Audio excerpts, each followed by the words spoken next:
To discuss more, we're joined now by Asher Fredman, Executive Director at the Amidst Institute for National Security. Asher, great to have you with us here on I24 News. Why would Abu Dhabi reportedly push for tougher action and then ask Trump to hold off? What do we make of these contradictory remarks? Well, thank you, Nicole. The UAE has been at the forefront among the Gulf states in terms of responding to Iran's attacks, working with Israel, launching some of its own offensive, limited but offensive strikes against Iran.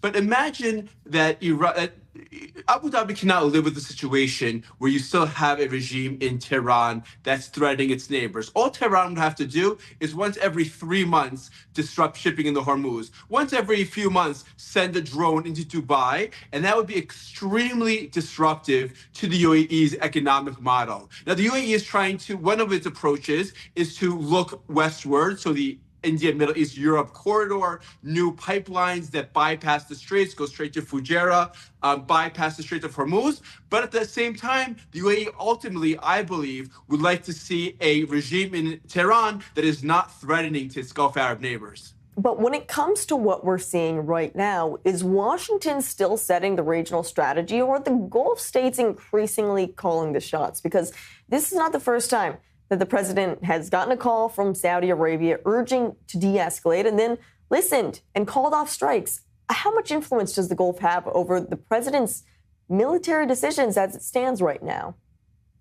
Well, Nicole, that's a great question. And Saudi Arabia has been, I would say, fairly accommodating towards Iran. I would say even a little bit disappointing. I mean, the Saudi Air Force is larger than the Israeli Air Force, even if they don't have the same kind of experience or capabilities that Israel has. You would hope that they would take a bit of a stronger stance against a regime that is actively attacking their strategic infrastructure. But Saudi Arabia, the other Gulf countries, have been pressing President Trump. They would like to see a diplomatic solution for this. I think President Trump is still calling the shots based on what he sees as America's interests, whether it's related to the shipping in the Gulf, oil prices, midterms, the full range of American interests, protecting American servicemen and women in the Gulf. I think it's really President Trump that's driving the agenda, but it's often helpful, useful to ascribe the requests to America's partners in the region. You write that Saudi Arabia has walked pretty much the same line when it comes to Iran throughout the course of this war.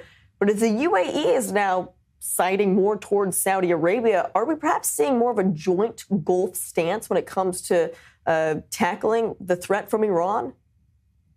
I think that all the Gulf countries, their infrastructure is relatively unprotected. It's not hardened. Their cities are not protected in the same way that, for example, here in Israel, we're used to the civilian defense, which gives us the resilience, the ability to withstand attacks. I think that's a fact. I think it's something that we'll see change in the coming years. But I do think that at this point, there is a concern across the Gulf about what kind of harm or damage Iran could do if things truly did escalate. Nevertheless, I do think we've seen a difference between Saudi Arabia, which, going back to its reconciliation with Iran under Chinese auspices a few years ago, and the UAE, which has been much more, I would say, clear and courageous in its stance against Tehran. I think we are seeing different approaches among the Gulf states, but at the end of the day, they would all prefer to see a diplomatic solution rather than escalation, which could at this point really harm their vital economic infrastructure.